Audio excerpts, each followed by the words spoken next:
स्वागत है आपका आत्मिक सफ़र में। आज फिर से हाजिर हूँ आपके बीच में ताकि परमेश्वर के वचन से मैं आपको प्रोत्साहित कर सकूं और हम परमेश्वर का वचन मिलकर मनन कर सकें और इस आत्मिक मनन में आप हमारे साथ बने रहें।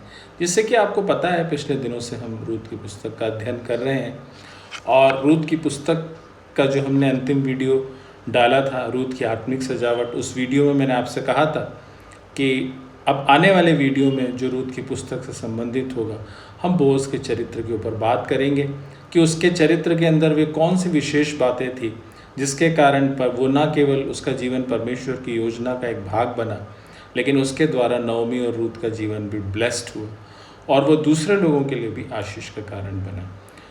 आज हम बोअज के जीवन के ऊपर बात करेंगे। बोअज के जीवन की जो सबसे पहली उत्तम बात थी वो ये थी कि Boaz was a godly leader and businessman. Boaz एक बड़ा धनी जमींदार था और उसका बड़ा कार्य था, बड़ा कार्य क्षेत्र था, बड़े बड़े खेत थे, लेकिन उसके जीवन में एक सबसे बड़ी और अच्छी बात यह थी कि वो ईश्वरीय अगुआ था। ईश्वर के वचन को साथ लेकर, ईश्वर की आशीष को साथ लेकर और ईश्वर के प्रोत्साहन को साथ लेकर अपने परिवार में, अपने जीवन में और अपने कार्यकर्ताओं के बीच में, दास दासियों के साथ और अपने कार्य के व्यवहार में लेकर साथ चलता था।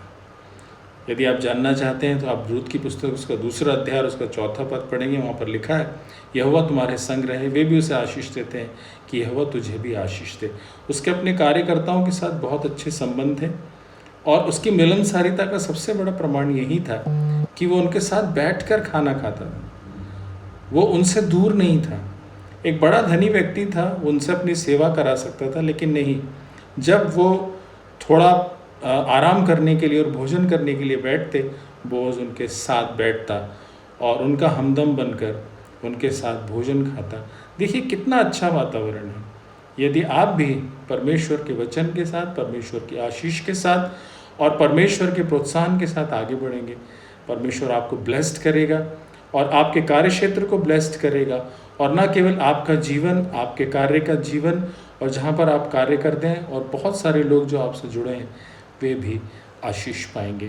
रूत के जीवन की, बोअज के जीवन की जो दूसरी सबसे बड़ी विशेषता थी वो ये थी कि Boaz was a hard worker. Boaz जो है बड़ा परिश्रम करने वाला इंसान था। उन दिनों में खेत का मालिक होना आसान बात नहीं होती थी। बड़े बड़े खेत थे, कोई मशीन तो थी नहीं जो काम करना पड़ता था, लेकिन बोअज इतनी मेहनत करता था, उसका पूरा इन्वॉल्वमेंट था अपने कार्य के प्रति।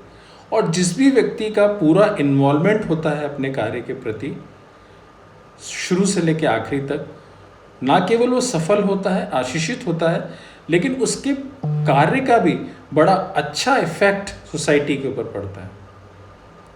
वो डिस्ट्रीब्यूशन में उन्हें सहायता कर रहा है, वो उन्हें गाइड कर रहा है, उनका ख्याल रख रहा है और उन्हें डिसिप्लिन कर रहा है। यहाँ तक कि रात को चोर सेंध न लगाए, खलिहान में भी बोअज ड्यूटी कर रहा है। बोअज का जीवन हमें बताता है कि हमें बड़े परिश्रम और डेडिकेशन के साथ अपने कार्य को करना है ताकि उसके बेहतर परिणाम हमें अपने जीवन में देखने को मिले। बोअज के अंदर तीसरी जो सबसे बेहतर और सबसे अच्छी बात थी वो ये थी कि बोअज दयालु इंसान था, बोअज काइंड मैन था। ऐसे समय में जब अनाथों, विधवाओं और परदेशियों के साथ, विशेष करके अन्य जातियों के साथ अच्छा व्यवहार नहीं होता था, बोअज ने रूत के साथ अच्छा व्यवहार करके परमेश्वर के वचन का ये प्रमाण दिया कि परमेश्वर का वचन उसके हृदय में है। और ना केवल वो रूत के साथ अच्छा व्यवहार करता है, ऐसा वो किसी स्वार्थ के लिए नहीं करता है और वो रूत से किसी बात की अपेक्षा नहीं करता है, लेकिन वो इस बात को जानता है कि यहोवा परमेश्वर अनाथों, विधवाओं और परदेशियों का परमेश्वर है। इस कंपैशन के साथ, इस दया के भाव के साथ वो अपने कार्यकर्ताओं से संबंध रखता है और वो रूत के लिए प्रोटेक्टिव बनता है और एक योजना बनाता है उसकी, उसे कोई कष्ट ना हो। वो उससे कहता है, मेरी बेटी तू मेरे खेत में बनी रहना, मेरी ही दासियों के साथ रहना। जवानों से कहता है उसे अकेला छोड़ दो, परेशान मत करना। एक दया से भरा हुआ इंसान जो अपने कार्य क्षेत्र में अपने लोगों के लिए, अन्य जातियों के लिए एक आशीष का कारण है और जो बिना किसी स्वार्थ के उनकी मदद करता है और दया के साथ उनसे व्यवहार करता है, और उन्हें सुरक्षा प्रदान करता है, वो एक अच्छी बात बोअज के जीवन में थी। पांचवी बात जो हम बोअज के जीवन में देखते हैं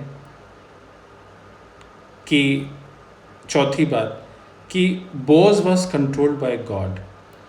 हर एक वो जन जो परमेश्वर से संबंध रखता है वो परमेश्वर के द्वारा नियंत्रित होता है। मेरे प्रिय, पौलुस कहता है मैं नहीं परंतु यीशु मेरे अंदर रहता है। जब हम परमेश्वर को अपना तन मन धन सब कुछ समर्पित कर देते हैं तो परमेश्वर का नियंत्रण हमारे जीवन में रहता है और जो परमेश्वर चाहता है वो हमें करना पड़ता है। बोअज का जीवन परमेश्वर के द्वारा नियंत्रित जीवन था। क्यों? क्योंकि जब भी वो व्यवहार करता तो परमेश्वर का नियंत्रण उसके जीवन में रहता। खलिहान में रात में रूत उसके पास आती है।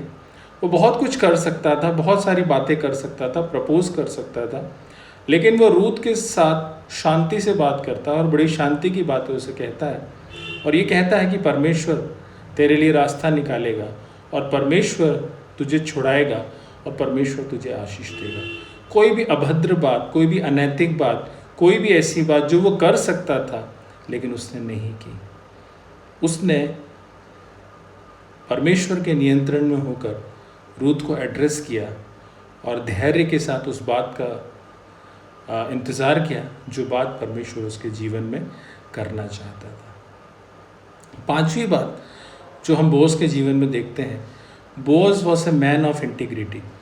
बोअज एक खरा मनुष्य था, अब्राहम एक खरा मनुष्य था, अयूब एक खरा मनुष्य था। खराई एक वो उत्तम गहना है जो हर एक ईश्वर के चाहने वाले के जीवन में होना चाहिए और परमेश्वर इससे बहुत प्रसन्न होता है।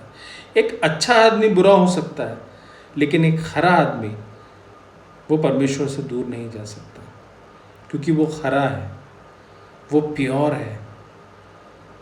बोअज जो है एक खरा आदमी था। हम कैसे जानते हैं? जब बोअज के जीवन में अवसर आया कि वो रूत के जीवन के लिए कार्य कर सके, रूत को अपना बना सके, रूत के साथ विवाह कर सके, तो वो सब कुछ कर सकता था, पैसे दे के खरीद सकता था, सबको मना सकता था, सुनामी मनुष्य था, उसकी बात मानी जाती, लेकिन उसने परमेश्वर के नियमों के खिलाफ वो नहीं गया।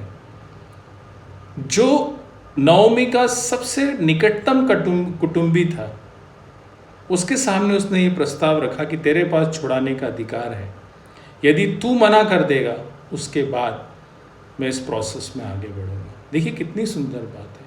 सारी चीज़ें आपके अधीनता में हैं लेकिन आप परमेश्वर के अधीनता में होकर जो सही है वो काम करते हो। इंटीग्रिटी की सबसे पहली बात है। आपके जीवन में इंटीग्रिटी होना चाहिए और जब आप खराई के साथ किसी बात को करते हैं वो आपके जीवन में और भी बेहतर बनती है। अंतिम बात, छठवीं बात वो ये है कि बोअज एक चतुर और दृढ़ निश्चय व्यक्ति है। रूत को छुड़ाएगा बोअज, लेकिन वो एक दृढ़ निश्चय व्यक्ति है और एक बुद्धिमान, बुद्धि पाया हुआ इंसान है। जब समय आया, नओमी, समुदाय और प्राचीनों के सामने बैठक हुई, रूत भी वहाँ थी। उसने ऐसा प्रस्ताव दिया कि सामने वाले ने मना कर दिया। उसने कहा नओमी की ज़मीन और जायदाद को छुड़ाने का अधिकार तुझे है, लेकिन इसके साथ तुझे रूत के साथ भी शादी करना पड़ेगी। उसने मना कर दिया।